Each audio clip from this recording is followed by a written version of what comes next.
ទី69យើងនឹងនិយាយអំពីការអាប់ដេតការកែតម្រូវទៅលើ item អញ្ចឹងយើងចូល item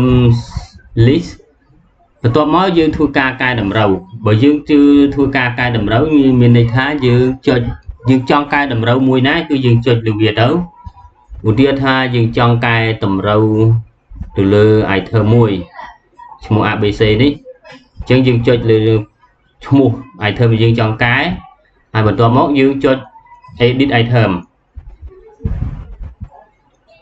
អញ្ចឹងកន្លែងនេះយើងអាចថែមចេះទៀតមកយើងអាចឆេងຂະຫນາດប៉ុន្តែករណីຂະຫນາດនេះកាលណាវាមាននៅក្នុងប្រតិបត្តិការវាលែងឆេងបានណាយើងឆេង description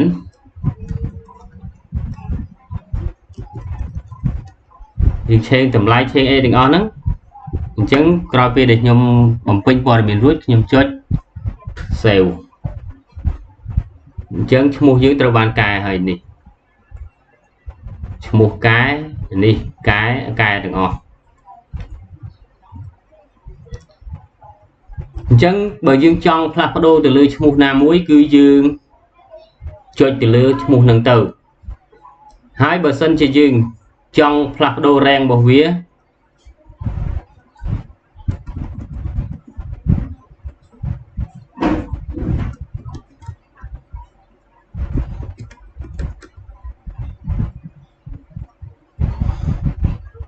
ឡូវ ABC នេះឬក៏យើងយកមកដាក់ក្រុមអានេះ17នេះអញ្ចឹងយើងចុចលើ ABC ហ្នឹងមកតបមកយើងចុចមិនមែនចុចអាហ្នឹងទេគឺយើង edit sub របស់វាមានន័យថាឥឡូវយើងយកវាទៅដាក់ក្រុម17ចេះវិញ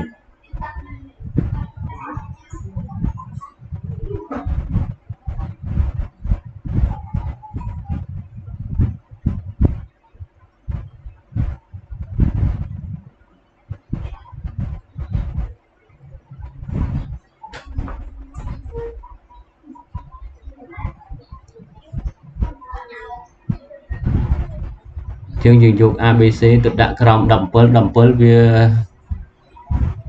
វាមានប្រតិបត្តិការរបស់វាអញ្ចឹងយើងសាកឆែកមើលវាមានប្រតិបត្តិការរបស់វាអញ្ចឹងវាមិនអាចយកក្រោម17បានទេវាមានប្រតិបត្តិការរបស់វារួចហើយ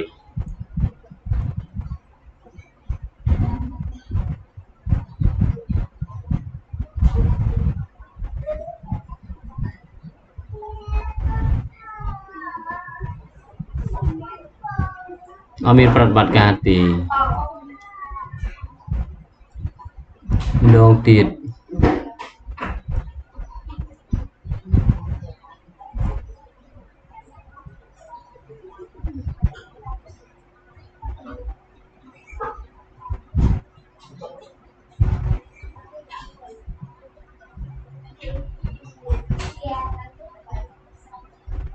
អូត្រូវហើយពីព្រោះ ABC ហើយនឹងអាទំនិញពីរនេះវាយើងត្រូវបានធ្វើ sample នៅក្នុងការបង្កើត assembly ដល់ពេលអញ្ចឹងយើងអត់អាចយកវាធ្វើជា sub master បានទៀតទេប៉ុន្តែយើងអាចលើក ABC នៅក្រុមផ្សេងទៀតឧទាហរណ៍ដែលយើងយក ABC ដាក់នៅក្រុមណាយក ABC ដាក់នៅក្រុម construction ចេះបានអញ្ចឹងវាមកក្រុម construction នេះណាអញ្ចឹងយើងយក ABC ទៅកន្លែងក្រុម Bridge វិញ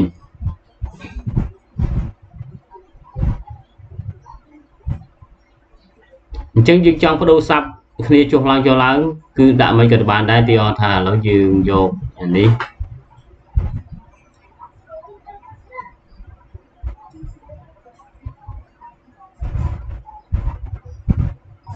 ដូចគ្នាវាអត់ឲ្យទេអ៊ីនធឺណិតចេះជិះវានៅក្រុមនេះអញ្ចឹងយើងចង់បាននេះទៅនៅក្រុមនេះទៀត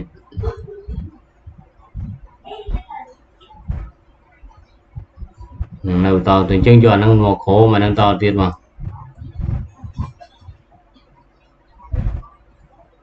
អញ្ចឹងចូលនៅក្រុមគ្នាអស់ហើយយើងចង់ដោះចេញវិញយើងចុចលើវាទៅហើយទៅមកយើងដាក់វាទៅ nothing ដូចគ្នានេះយើងដោះវាទៅ nothing អ